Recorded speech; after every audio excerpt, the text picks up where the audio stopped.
Akala ko kwento lang ng mga matatanda ang tungkol sa mga prinsesa. Hanggang sa makita ko siya. Grabe.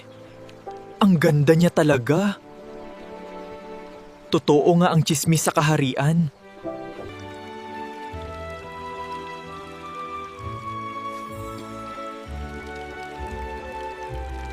Eto na.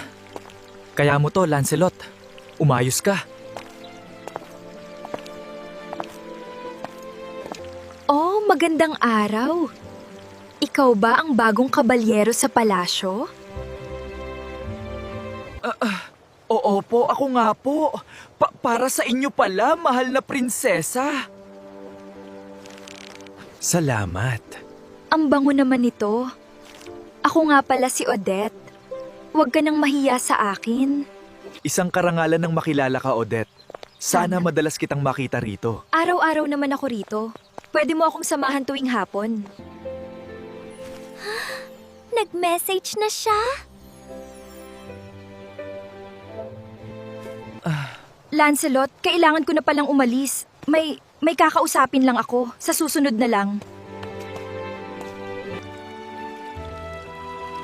Sino ang lihim na tinetext ni Odette? Find out in episode 2.